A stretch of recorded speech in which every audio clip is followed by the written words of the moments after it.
Hello student, today we discuss the new topic from the molecular symmetry is the equivalent symmetry elements and equivalent atoms.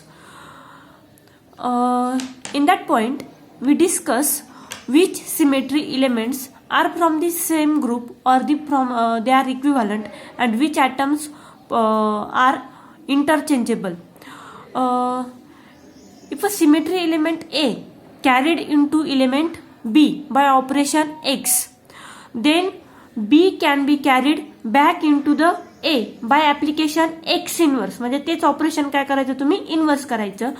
तेव्हा आपण element A and element B या दोघांना equivalent म्हणू शकतो. These A and B are the equivalent elements.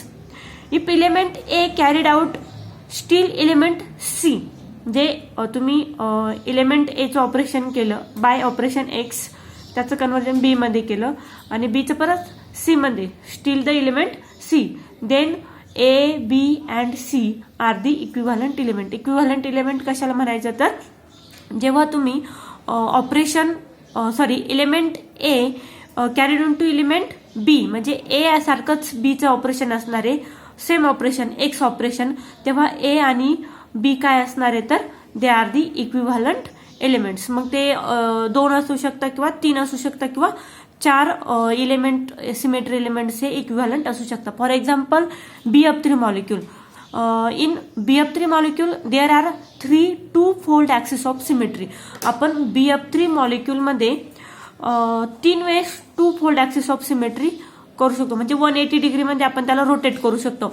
एकदा ह्या boron आणि fluorine मध्ये आपण ऍक्सिस पास केला which is parallel to the molecular plane. Molecular plane मधून आपण एक ऍक्सिस पास केला, 180 डिग्रीमध्ये आपण रोटेट केलं, आपल्याला काय मिळणार आहे, एक रोटेशन मिळणार, बरोबर आहे. परत त्याला रोटेशन केलं, आपल्याला काय मिळणार आहे, आयडेंटिकल मॉलिक्यूल. सेम आपण काय केलं, हा दुसरा फ्लोरीन आणि बोरॉन घेतला, त्याच्यात रोटेशन केलं, सेम रोटेशन आपल्याला मिळत आहे. 2 रोटेशन केल्यानंतर आपल्याला काय मिळतोय, परत आयडेंटिकल मॉलिक्यूल.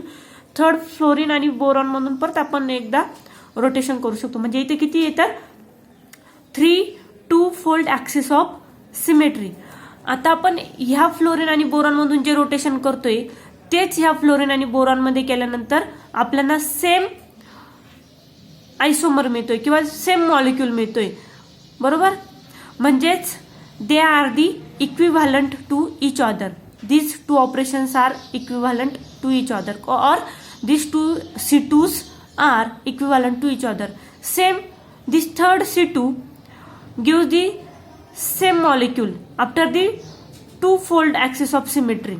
बरोबर, 2 रोटेशन केल्यानंतर आपल्याला परत तोच मॉलिक्यूल मिळतो, आयडेंटिकल मॉलिक्यूल मिळतोय. म्हणजेच इथे काय तर हे ते 3 C2 आहे, they are the equivalent to each other, बरोबर आहे. These 3 C2s are equivalent to each other. आता C3 पण इथे किती मिळत आहे, 3 C3 मिळत आहे. They are also equivalent to each other. Then vertical plane. Now we see the plane of symmetry. आता आपण काय बघितलं तर ऍक्सिस ऑफ सिमेट्री बघितले. Now we see the plane of symmetry. आता प्लेन ऑफ सिमेट्री इथे मॉलिक्युलर प्लेन काय तर हॉरिझॉन्टल प्लेन, बरोबर आहे, आणि vertical plane which is parallel to the principal axis. Vertical plane काय तर parallel to the principal axis. आता इथे 3 व्हर्टिकल प्लेन आपण पास करू शकतो, बरोबर.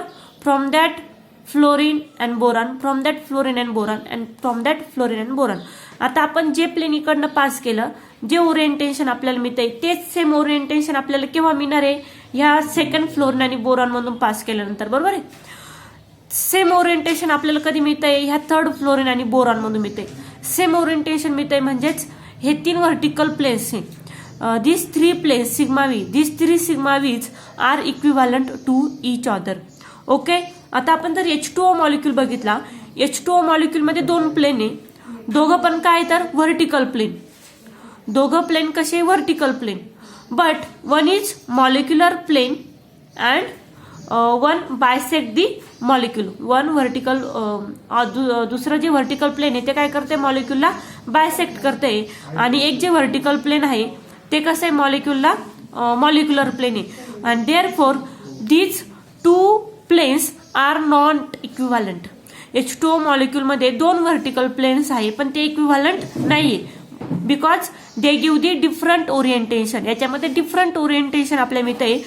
आपण जेव्हा मॉलिक्युलर व्हर्टिकल प्लेन याच्यावरती पास करतो molecule remains unchange but when we pass the second vertical plane which is not molecular which is bisect the molecule आणि त्याच्यामध्ये इंटरचेंज होतो हायड्रोजन आयटम मध्ये म्हणून these are two not equivalent. But in fluorine molecule in BF3 molecule they give the identical or equivalent orientation by passing this vertical plane from that 3 fluorine atom and therefore these 3 vertical planes in BF3 molecule are the equivalent. Okay, get it? When we call the equivalent symmetry element and when we call the non-equivalent symmetry elements. आपण BF3 molecule आणि H2O molecule च्या example द्वारे समजावून घेतलेले आहे. Now we discuss about the equivalent atoms.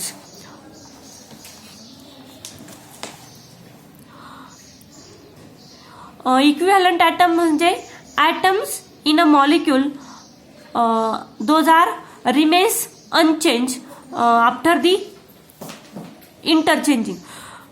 म्हणजे आपण काय केलं आता मॉलिक्यूलमध्ये मॉलिक्यूलला इंटरचेंज केलं तर मॉलिक्यूल इंटरचेंज केल्यानंतर त्याच्यामध्ये जे काही सिमेट्री ऑपरेशन्स होणार आहे तर जेव्हा मॉलिक्यूलमध्ये इंटरचेंज होतो आणि त्याचे जे ॲटम्स आहे ते पोझिशन चेंज करता दे आर आयडेंटिकल और दे आर दी इक्विव्हॅलंट म्हणजे सेम त्याचं केमिकल बिहेवियर जे असणार आहे त्या ॲटमचं सेम असणार आहे तेव्हा त्याला आपण काय म्हणतो इक्विव्हॅलंट ॲटम्स. इक्विव्हॅलंट ॲटम्स म्हणजे in a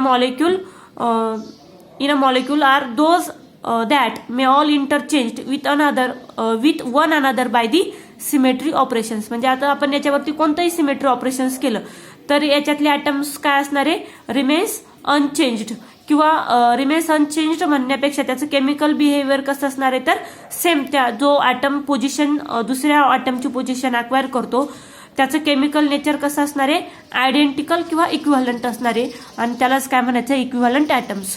for example hydrogen atoms in the methane. आता मिथेनमध्ये जर आपण हायड्रोजन ॲटम्स बघितले तर त्याची जॉमेट्री कशी आहे टेट्रागोनल बरोबर आहे.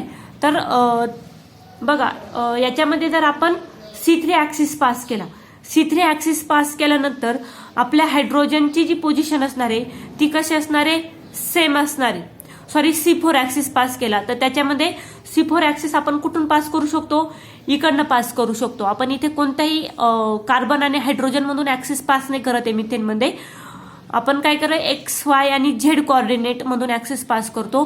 जर X कोऑर्डिनेट्स असेल suppose this is the X coordinate this is the Y coordinate and this is the Z coordinate कोणत्याही कोऑर्डिनेट मधून तुम्ही जेव्हा ॲक्सिस पास करता आणि मॉलिक्यूलला इंटरचेंज करता रोटेट करता तेव्हा जे हायड्रोजन्स एकमेकांची पोझिशन घेता they are the same in chemical nature आणि त्याची geometry remains unchanged and therefore these hydrogen atoms in the methanes are equivalent hydrogens.